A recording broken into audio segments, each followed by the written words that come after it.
Hello, BookTube. As you know, summer is prime time for library book sales. A lot of them are held outside in the courtyard of the library or on the grounds of the library. They're a popular thing to do on the weekends, and that is fine by me because the library book sales that are happening in the summer of 2025 are mine, not yours. You are still commanded to go, but you are not to shop for yourself until you are done shopping for me. Which means you must scan all the shelves, take pictures, shelf by shelf, high definition pictures, zoomable, pinchable pictures, and send them to me, and then wait there in real time for me to respond with the things that I want you to buy, and then instantly mail to me. And if your significant other watches you do that and says, honey, why are you doing that when we're here to shop for books for ourselves? You are to assume a glaze-eyed expression and say, Steve commands it. Because you know your significant other hates me anyway and does not understand the bond we share. So you might as well lean into it. And the reason that's on my mind is because I got a couple of boxes that I am almost certain are coming from the harvest of a library book sale. So I thought we'd open them on camera. I don't know what they are because I have been squealing yes to so many emailed pictures that I've lost track of what is what. So we'll just go through these two, and I will squeal afresh. Oh, fantastic. Okay, the first one is a terrific book. I've had it before. I've shown it on this channel, but I managed to get rid of it every time. On World War II, but on one of my favorite little subjects of World War II. There's the broader books about World War II, the big one-volume histories, the two-volume histories, or whatnot. But then there are the little subjects, little things here and there that can totally absorb you. Whole libraries have been written on those little subjects, like, for instance, the attempts by German citizens and German military to assassinate Adolf Hitler, the use of the atomic bomb, the Battle of the Bulge, whatever it is. There's an innumerable number of them. One of the ones that I think is just fascinating is Pearl Harbor. The Japanese assault on Pearl Harbor, the surprise attack that brought the United States into the war. And this is a book on that subject. This is by Henry Clausen and Bruce Lee, and it's Pearl Harbor Final Judgment. Fantastic. So happy to have a hardcover of this again, and maybe I'll hold on to this one. Great. Guy Hossel. This is the Worlds of Arthur, fact and fiction. So this is parsing Arthurian legend and post-colonial Britain when the Romans left, when the Roman superpower left. And it's got this marsh on the cover. Very nice. Very nice. Okay, great. Fantastic. Okay, this next one is something we've already seen on this channel. This is Will and Ariel Durant. They did a multi-volume history of civilization, they put it. Some of the volumes are just 800-page volumes on the history of France. It's one of the weaknesses of that whole series for me. But it's really, really good. And it's hampered. It's well worth getting. The whole series is well worth getting. It's a treasure trove. It's really well done. But it's hampered by the fact that usually the hardcover dust jackets were really ugly. They were really poorly made. Garish, day-glow colors, little mugshot square portraits or whatnot. It makes me understand completely. David Murphy has mentioned that it's for that reason that if he find a whole set of the books without any dust jackets at all, they are just what he calls these stately, naked maroon hardcovers, the big brick things. It makes me understand that completely, because that is actually preferable aesthetically to the dust jackets that most of these things have had. But I found one that had an actual book dust jacket. The Reformation, which has an actual normal dust jacket, a very nice dust jacket on it. The famous portrait of Henry VIII, famously dramatized in Hilary Mantel's Cromwell books. We get the decision to make this painting look the way it does, and it's really, really good. It's a really, really good scene. This, I don't know of any other volume of this series that looked like this. Seeing this, I have to assume that at one point they all came out with real covers, but this is the only one I've ever seen. And then we have something by Frederick Raphael and Kenneth McLeish. This is the Book of Lists, the lists of books. And that's all that it is. So you go to headings like history, and you get a huge list of suggestions on that topic, or fiction, same thing, with little descriptions, and you can see those symbols there. They stand for quick shorthand extra information about the books, and you have the explanation on the back here. So one stands for a particular pleasure to read, one stands for a seminal book that changed our thinking, one stands for difficult, worth persevering, one stands for infuriating, possibly illuminating. This is, I mean, I love this thing. I've handed it to many, many people. And that's the reason I didn't have a copy, so I'm very glad to have it now. It's really is infinite in how much you can dig out of it. I've read a lot of the suggestions, but I love it anyway. And then we have a second box here, which I am going to brute force open this thing sideways, and you know, I'm very grateful that I can do that. I don't have any sense of touch in my fingers, so I can basically use them as blunt instruments. That's really good at times like this. All right, I think that gives us entry. So what is this first? Oh, great! Oh boy. Okay, this is the War of All the Oceans. Boy, Roy Adkins and Leslie Adkins. This is a naval history of the Napoleonic era. A really good one. Really, really interesting. Fantastic. Let's see. Oh, great. Oh, great. Oh, this is lovely. Somebody put a cover on it and everything. I had this thing. I got this from the publisher. I'm sure I showed it on this channel. Yeah, 2017. I'm sure I showed it on this channel. I had it forever and ever, and finally somebody, they were looking at an old, I think a library tour of mine, and emailed me and said, I noticed that book. I would very much like that copy. I'd be happy to reimburse you, all this nonsense that people say. And so I did what I always do, which is to grab it off the shelf and immediately send it. Because my theory when I do that sort of thing is the Brattle will provide. Those of you who are new to this channel, I have a used bookstore here in Boston that I go to all the time, and it has a huge turnover of stock.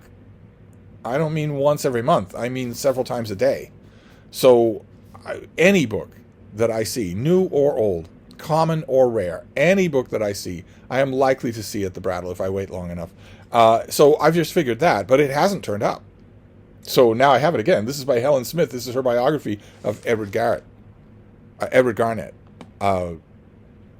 There he is as a dreamy young man. And he was the quintessential man of letters. And I had, once upon a time, I don't think I do anymore, but I had once upon a time 2 biographies of him. Because believe it or not, even though he was thoroughly bookish in everything he did, his life makes interesting reading. He knew everybody. I had this one from 2017, and then there was a biography of him. I'm scanning the shelves right now to see if it's still here. There was a biography of him from the generation before that was also really good.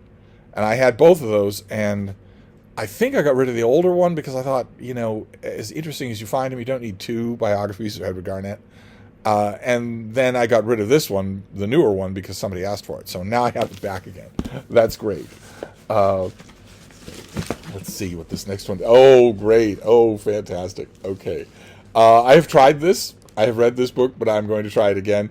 This is Claire Tomalin. Claire Tomalin wrote a good biography of Jane Austen. She wrote a good biography of Samuel Pepys. And she wrote a big biography of Charles Dickens as well. This has a library covering on it here, so you can't really make out that this is actually a fairly attractive hardcover design.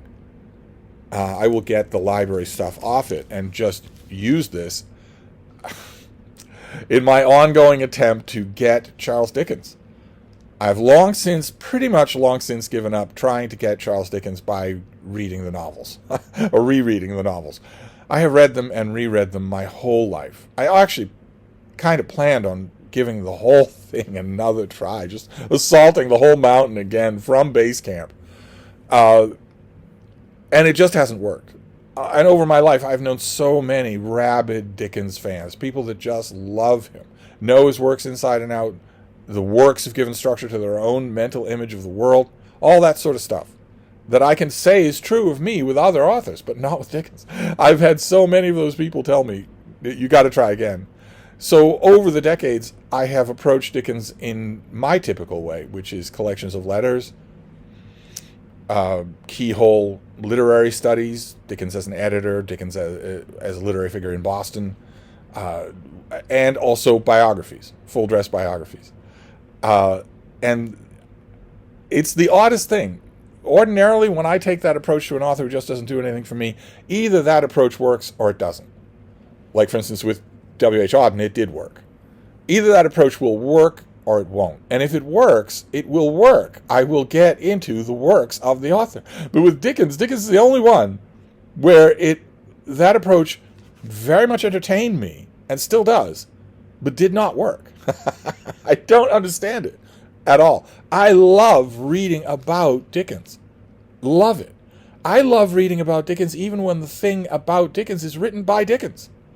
I just don't like reading his fiction. I just don't like reading his fiction.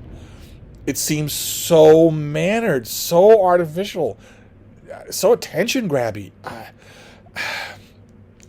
This is great. I'm going to read. I've only read the Claire Tomlin Dickens biography once, so I'll be very happy to go over it again. Let's see what this next one is. Oh, okay. I saw this when this person. I'll have to send this person an email. This person sent me an email and asked, "Is there anything I want?" And I was zooming into the pictures and drooling all over, and I couldn't believe that I saw this one because I read this when it first came out. In the 80s. 1935. No, that's when the author was born. 1982. I read this when it first came out. Thought it was very, very insightful. Of course, it would be totally outdated now, but maybe not. This is the East Asia Edge by Roy Hofheinz and Kent Calder. Why an entire region is overtaking the West in technology, exports, and management. I have a feeling that this is going to be mainly about Japan and not the slumbering giant of China. Let's see. Japan is the only leading edge of a competitive challenge that the West has barely begun to recognize, let alone respond to. At the time that I read this, all those years ago, my God, that 1982 was so long ago that is so bizarre to think about. At the time that I read this, that was definitely true. Everyone was talking about Japan as this insurgent economic titan. I'm very interested to see what this has to say now. I've never seen a copy of it. Not since I read it. I've never seen a copy of it out in the wild. Let's see what this next one is. Oh, very good. Okay. All right, this is a Pimlico trade paperback. I love UK trade paperbacks just in general. But Pimlico trade paperbacks, oh my God, for some reason I love them more than anything. I almost never see them here in the UK. It makes my mouth water when I watch, UK booktubers who go into an Oxfam shop and find 10 of these things. They most of them don't make it across the ocean. This is by Andrew Wheatcroft, and it is The Enemy at the Gate, Habsburgs, the Ottomans, and the Battle for Europe. And there is the classic Pimlico design, where you have one color, then the mid, and then the title of the book, with the name Pimlico on the bottom there. They have a colophon. I think it's a bird. Yeah, it's a bird. But on the spine, you will just get the word Pimlico. And it's not just the aesthetic appeal of them, although they do have an aesthetic appeal. For me, there's just the way they feel to read is just so wonderful. It's also that the editorial team, however they managed it, for a long time, their editorial team had to have been aces because there is no such thing as a bad Pimlico book from that time period. This is right at the end of that time period. This is 2008.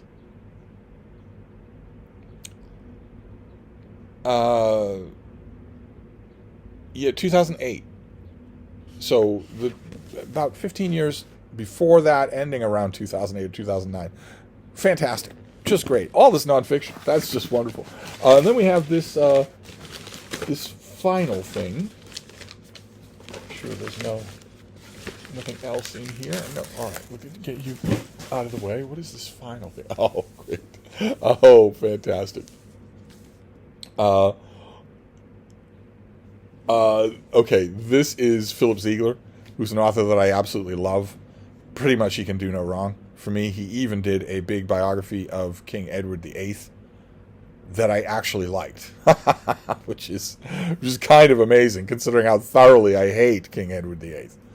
It's just, the book is just so good. I never keep a copy of that book. People ask me what is a really good, really detailed, really gripping royal biography, and I send it to them. I don't at the moment have a copy of that book. But this is not a biography of his. He did a great biography of Lord Mountbatten. He did a great biography of Edward VIII. And he also did a great history of the Black Death. But this is his book, London at War. And there are ardent bibliophiles. Is that Kensington House? Holland House.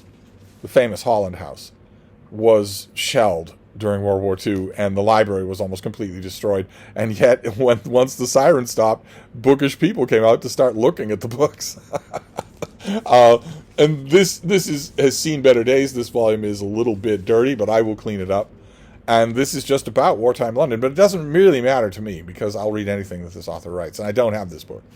So great, fantastic. So that was a good library book haul. It was. That was a good library book haul. Oh, it was, baby. So fantastic. All right, so I will send the sender of these two boxes is just one person. I will send them a very appreciative email. But there you go. That is the Steve's Summer of Library Book Sales continues. So I'll wrap this up for now. I'll see you all soon. Thank you, BookTube.